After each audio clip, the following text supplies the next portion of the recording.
सोहनपुर गांव में रामलाल नाम का एक लकड़हारा रहता था। वो अपनी जीविका चलाने के लिए गांव के पास के ही जंगल से रोज लकड़ियां चुनता और उन्हें बेचकर कुछ पैसे कमा लेता था। इसी तरह उसका गुजारा चल रहा था।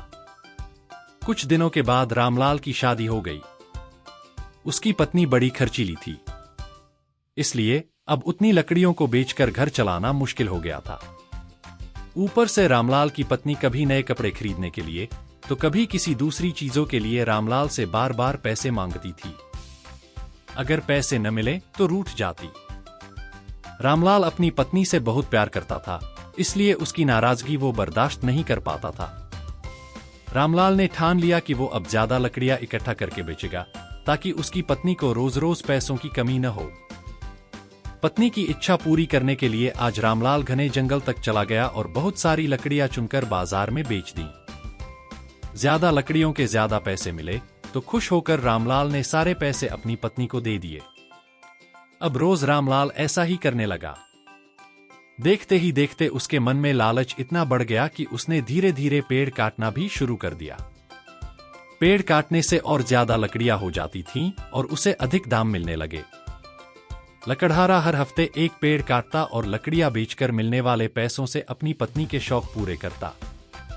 अब पैसे ज्यादा आ रहे थे तो घर भी अच्छे से चल रहा था। धीरे धीरे रामलाल ने पैसों को जुए में लगाना शुरू कर दिया। जुआ खेलने की लत ऐसी लगी कि रामलाल एक मोटी रकम इसमें हार गया। अब इस रकम को चुकाने के लिए रामलाल ने एक दो मोटे मोटे पेड़ काटने का फैसला लिया। जैसे ही रामलाल ने जंगल में जाकर अपनी कुल्हाड़ी को एक बड़े से पेड़ पर चलाने की कोशिश की तो उस पर पेड़ की टहनी ने हमला कर दिया। रामलाल चौंक गया। फिर उसे पेड़ की एक टहनी ने लपेट लिया। रामलाल कुछ समझ नहीं पाया कि यह सब क्या हो रहा है। तभी पेड़ से आवाज आई, मूर्ख, तू अपने लालच के चक्कर में मुझे काट रहा है। तू सारे पैसे जुए में लुटा देता है और फिर पैसे लौटाने के लिए पेड़ काटने आ जाता है। तुझे पता है कि पेड़ कितने कीमती होते हैं। हमारे अंदर भी जान बसती है और हम तुम इंसानों को जीने के लिए हवा, धूप में छाया और भूख को शांत करने के लिए फल देते हैं, लेकिन तू अपने स्वार्थ के लिए हमें ही काट रहा है। पेड़ ने कहा, आज तू रुक, यही कुल्हाड़ी मैं अब तेरे ऊपर चलाऊंगी। पेड़ की टहनी कुल्हाड़ी से रामलाल पर वार करने ही वाली थी कि वह गिड़गिड़ाने लगा।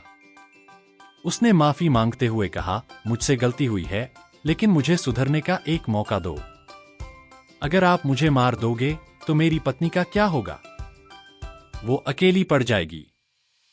आज से मैं किसी पेड़ को नहीं काटूंगा, यह प्रण लेता हूं। यह सब सुनकर पेड़ को रामलाल के ऊपर दया आ गई। उसने रामलाल को छोड़ दिया। छूटते ही रामलाल भागकर अपने घर गया और पैसों के लालच में न आने का संकल्प ले लिया।